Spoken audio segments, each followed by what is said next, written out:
Hai, gue Salsa. Hai, gue Cila. Gue Nadia. Dan kita Sunstalk.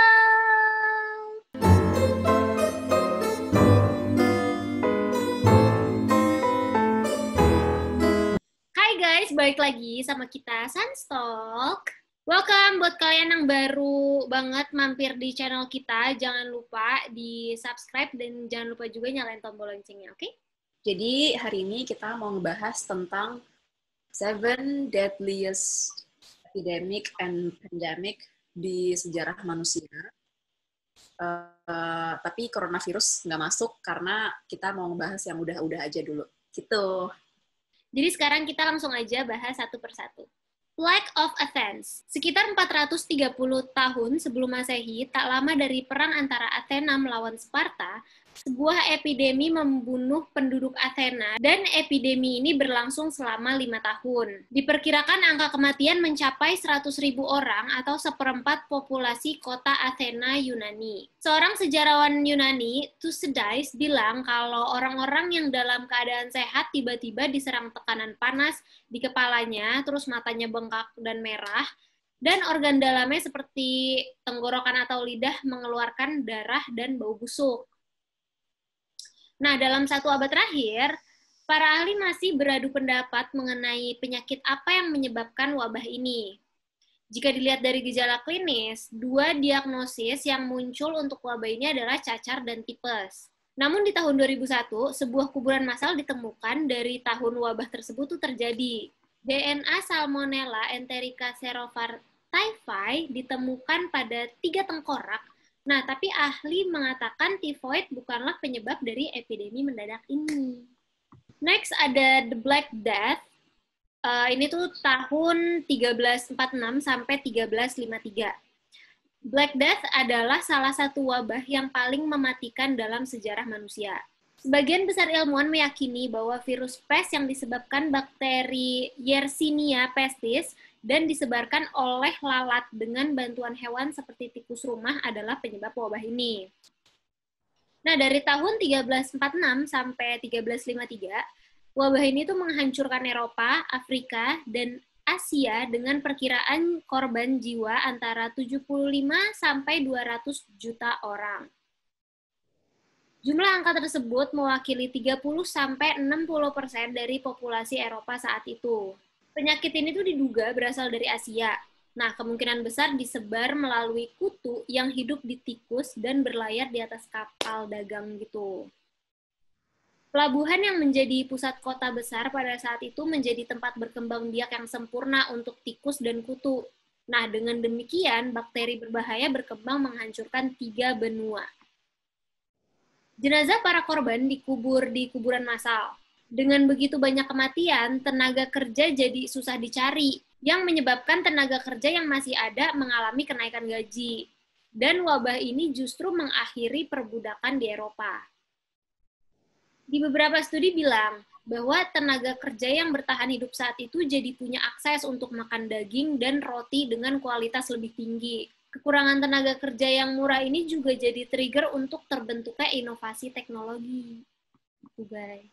Jadi guys, ini gue mau ngebahas kolera. Nah, jadi kolera tuh sebenarnya periodenya tuh lama banget dan dia gimana ya? Pandeminya itu berkali-kali sampai 7 kali kalau nggak salah. Jadi ini gue mau cerita singkatnya aja ya. Jadi mungkin pace-nya bakal kerasa cepat, tapi ini udah disingkat-singkatin gitu.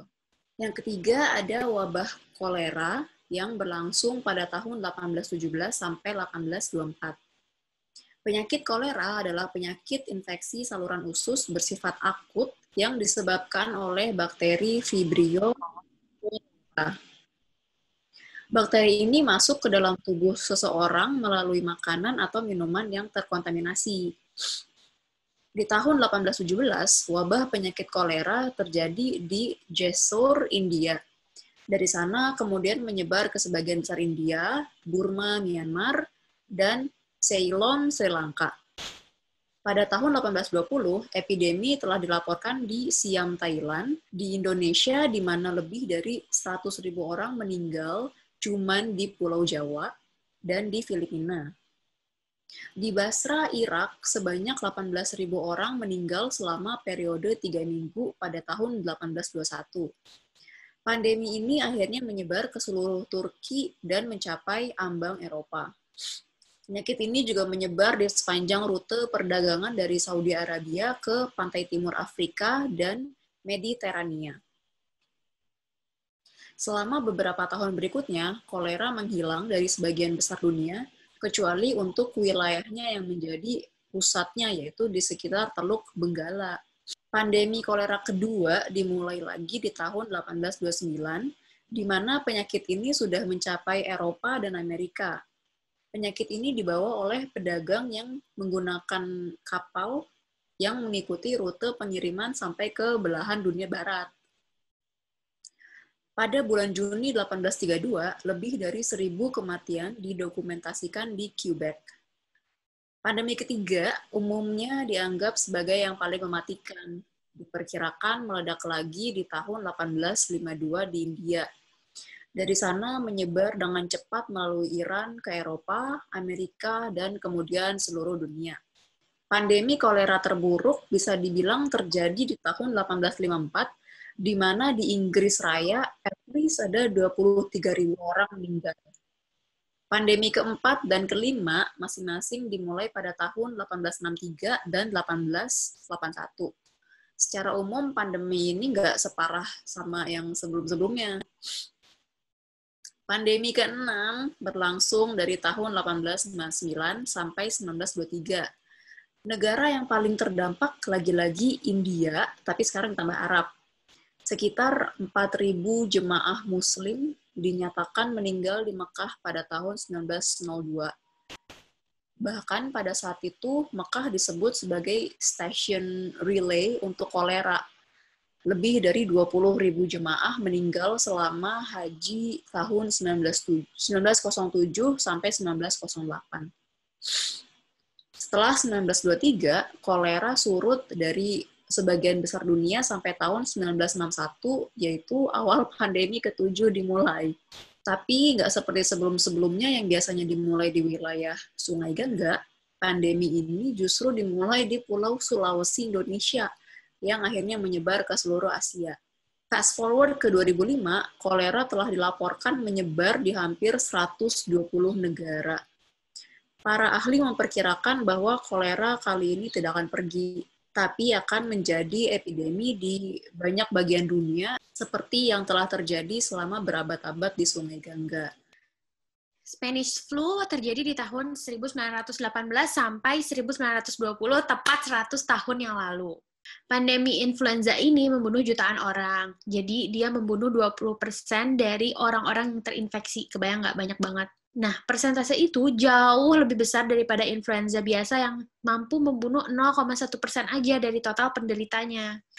Dahsyatnya serangan wabah ini membuat virologis Amerika Serikat, Jeffrey Taubenberger, menyebut Spanish flu ini sebagai the mother of all pandemics. Asal-muasal virus ini masih menjadi perdebatan sampai sekarang. Menurut Frank McFarlane Burney, salah satu virologis dari Australia, jadi katanya pandemi 1918 ini bermula di Camp-Funston dan Haskell County, Kansas, Amerika Serikat. Tapi ada tanggapan juga nih dari North China Daily News, sama juga kayak yang dikutip di Perwarta Surabaya. Pandemi ini tuh katanya bermula di Swedia atau Rusia, lalu menyebar ke Tiongkok, Jepang, dan Asia Tenggara. Nah, tapi ada juga nih epidemiologis dari Amerika menyimpulkan si virus ini tuh katanya dibawa oleh buruh Tiongkok dan Vietnam yang dipekerjakan militer Inggris dan Prancis selama Perang Dunia I. Jadi ini tuh memang terjadi di saat-saat lagi Perang Dunia I. Kenapa dibilang kayak gitu? Karena mereka tuh terbiasa hidup berdekatan dengan burung dan babi. Nah, namun argumen ini tuh dibantah sama Dr. Edwin Jordan, editor dari Journal of Infectious Disease, dengan menyebut bahwa wabah flu di Tiongkok tidak menyebar dan berbahaya. Nah, Jordan juga tidak sepakat dengan teori yang menyebutkan India atau Prancis sebagai asal dari virus, mengingat virus flu di kedua negara tersebut hanya bersifat endemik. Namun, tidak satu pun teori menyebutkan Spanyol sebagai tempat asal virus penyebab pandemi itu. Kenapa kayak gitu? Karena seperti yang dikutip di bukunya Gina Kolata, yang judulnya adalah Flu, The Story of the Great Influenza Pandemic of 1918. Jadi, katanya sih di buku itu, virus ini tuh berasal dari pemberitaan media-media yang ada di Spanyol yang saat itu tuh sirkulasinya cukup terbuka akibat netralitas negara itu dalam Perang Dunia I. Jadi ada beberapa negara kan yang nggak boleh nyiarin berita ya, guys. Nah, tapi si Spain ini tuh kayak netral aja dia. Makanya pemberitaan tersebut segera menyebar keluar Spanyol, sehingga si virus ini tuh dikenal dengan nama Spanish flu. Meski orang-orang Spanyol sendiri tuh sebenarnya nyebut si Spanish flu ini adalah flu Prancis, French flu katanya. Jadi virus ini tuh kenapa cepat banget menyebarnya? Karena virus ini jelas ditularkan melalui udara, makanya cepet banget kan? Nah, 1 miliar orang atau 60% dari total populasi dunia diperkirakan terkontaminasi virus tersebut. Jumlah korban tewas itu diperkirakan mencapai 21 juta jiwa, ini tuh kata John Barry. Tapi ada juga yang bilang, si Niall Johnson and Jürgen Muller, dia tuh bilang itu tuh 50-100 juta jiwa sebenarnya yang tewas gitu. Di mana ternyata tuh kematian terbesar terjadi pada balita, orang berumur 20-40 tahun, dan orang yang berumur 70-74 tahun. Itu berarti dalam kurun waktu Maret 1918 sampai September 1919, Spanish flu ini merenggut sekitar 2% populasi dunia yang saat itu berkisar 1,7 miliar orang. Nah, angka tersebut jauh melebihi jumlah korban Perang Dunia I bahkan, yang berkisar cuma 9,2 juta sampai 15,9 juta jiwa. Jadi akhirnya para epidemiologis itu menyimpulkan bahwa si Spanish flu ini merupakan penyakit menular paling mematikan dalam sejarah umat manusia, jauh lebih berbahaya daripada cacar, pes, atau kolera. Next, Asian flu, dan ini berlangsung 1957 sampai 1958. Nah, Asian flu 1957, wabah influenza yang pertama kali diidentifikasi pada Februari 1957 di Asia Timur dan yang kemudian menyebar ke negara-negara di seluruh dunia. Asian flu 1957 adalah pandemi influenza besar kedua yang terjadi pada abad ke-20. Itu mengikuti pandemi influenza 1918 sampai 1919 dan mendahului pandemi flu 1968. Nah, wabah flu tahun 1957 menyebabkan sekitar 1 hingga 2 juta kematian di seluruh dunia dan dianggap sebagai yang paling parah dari 3 pandemi influenza pada abad ke-20. Wabah 1957 disebabkan oleh virus yang dikenal sebagai influenza A subtype H2N2. Penelitian telah menunjukkan bahwa virus ini adalah strain resortan atau campuran spesies yang berasal dari strain avian influenza dan virus influenza manusia.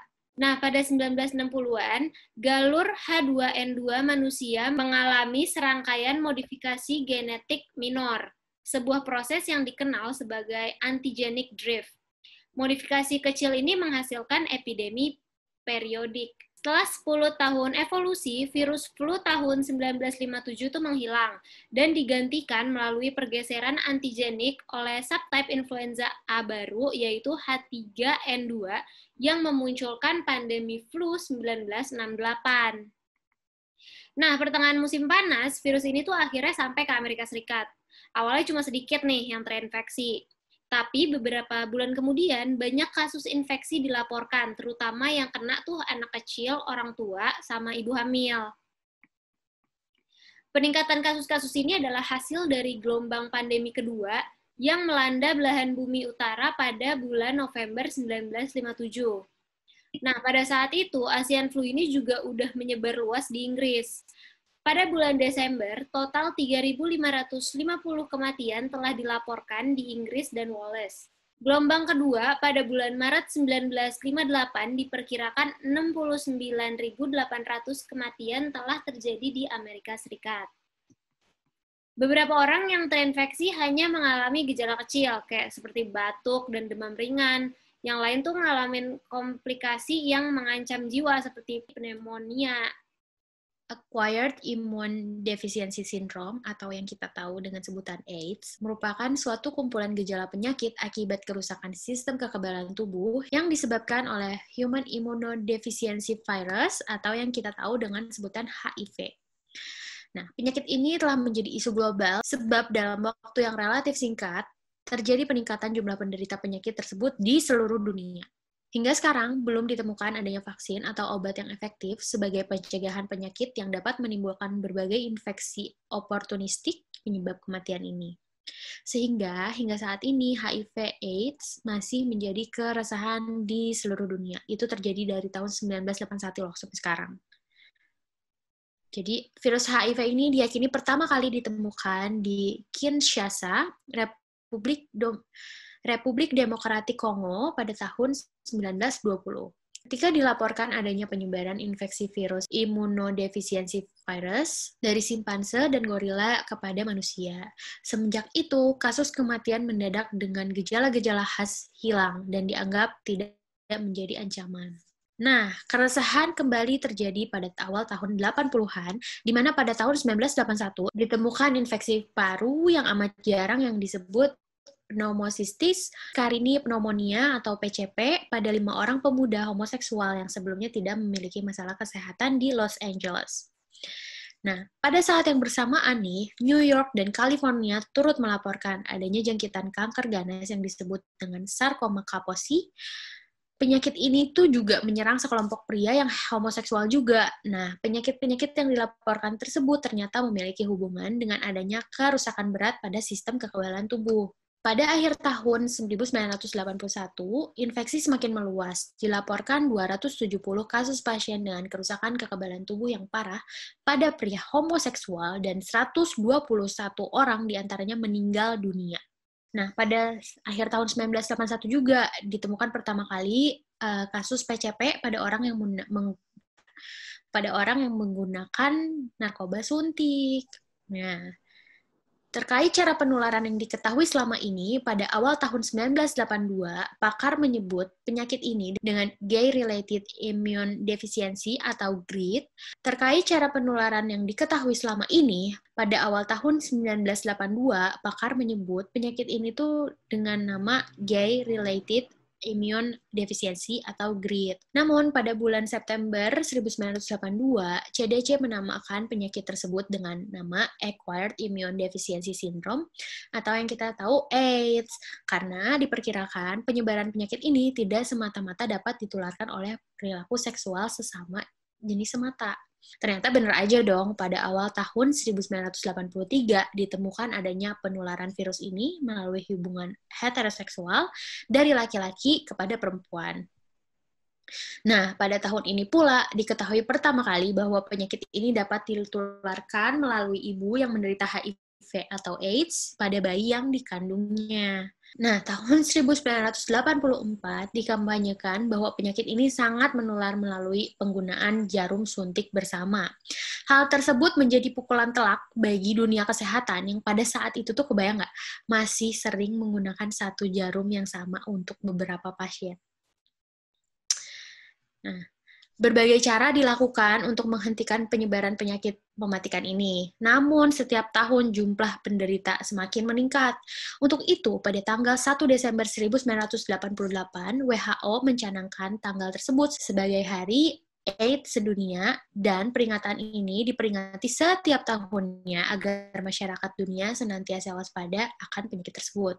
Yang terakhir ini ada pandemi West African Ebola yang berlangsung di tahun 2014 sampai 2016. EVD atau Ebola Virus Disease adalah penyakit akut parah yang ciri-ciri pasiennya tuh demam mendadak, super kecapean, nyeri otot, sakit kepala, dan sakit tenggorokan. Semua ini diikuti oleh muntah, diare, ruam, kerusakan fungsi ginjal dan liver, dan dalam beberapa kasus pendarahan internal maupun eksternal. Virus Ebola ditularkan ke manusia melalui kontak langsung dengan darah, sekresi, dan cairan tubuh dari hewan yang terinfeksi. Beberapa kelelawar pemakan buah dianggap sebagai inang alami virus Ebola. Di Afrika, virus ini disebar melalui simpanse, gorila, kelelawar pemakan buah, monyet, antelope hutan, dan landak yang ditemukan sakit atau mati di hujan-hujan. Virus ini kemudian menyebar ke manusia melalui lingkungan yang terkontaminasi cairan tadi nih gara-gara hujan. Pada manusia, tingkat kematian kasus EVD rata-rata 50% dari penderitanya. Nggak kayak AIDS, dalam kasus Ebola tuh keringat aja bisa nular. Bahkan benda-benda kayak spray yang bekas dipakai sama si pasien itu bisa jadi alat penularan penyakit ini. Walaupun teori ini juga masih diperdebatkan sih sama para ahli.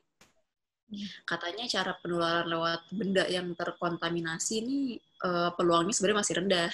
EVD pertama kali muncul pada tahun 1976 di Sudan Selatan dan Republik Demokrasi Kongo, yaitu di sebuah desa dekat Sungai Ebola yang menjadi sumber nama penyakit ini. Penyakit ini menyebar di daerah sana doang tuh sejak itu, makanya nggak sampai menyebar luas ke luar Afrika. Kasus pertama yang dilaporkan tuh dari Guinea, Afrika Barat di tahun 2013 dan tersebar secara cepat ke Liberia dan Sierra Leone. Pokoknya tersebarnya di daerah Afrika Barat gitu deh. Wabah Ebola yang terjadi di Afrika Barat pada bulan Maret 2014 hingga Januari 2016 adalah wabah terbesar sejak virus Ebola pertama kali ditemukan di tahun 1976. Dilaporkan sebanyak 28.600 orang yang terinfeksi virus ini dan 11.325 orang meninggal. Pada bulan Agustus 2018, wabah EVD dilaporkan Republik Demokrasi Kongo dengan lebih dari 3.000 kasus yang dilaporkan per Oktober 2019. Korban meninggal juga bisa nularin penyakit ini. Makanya dalam upacara penguburannya tuh diusahakan tidak melibatkan kontak fisik antara pelayat dengan si jenazahnya. Sampel dari pasien ini juga bersifat berbahaya atau biohazard. Jadi pengujiannya tuh harus dilakukan dalam kondisi biologis yang tertutup dan harus dengan penanganan yang tepat. Walaupun jarang, penularan virus Ebola secara seksual pernah dilaporkan dan WHO ngerekomen agar orang yang selamat setelah terinfeksi EVD ini harus menghentikan semua jenis hubungan seks atau melakukannya dengan aman, yaitu menggunakan kondom yang benar dan konsisten selama 1 tahun sejak munculnya gejala atau sampai uji virus Ebolanya itu yang di dalam sperma sudah negatif sebanyak 2 kali. Gitu. Jadi guys, itu tadi 7 wabah paling mematikan yang pernah terjadi di human history. Semoga kalian bisa belajar sejarah at least dari video kita. Dan semoga bisa jadi pembelajaran untuk gimana cara menghindari penyakit dan wabah penyakit corona sekarang. Begitu. Betul. Oke guys, jangan lupa like, comment, subscribe. Jangan lupa juga nyalain tombol loncengnya. Jadi kalau misalnya kita upload video baru, ada notifikasinya di kalian. Oke? So, hope you guys like our video and see you guys on our next video. Bye-bye!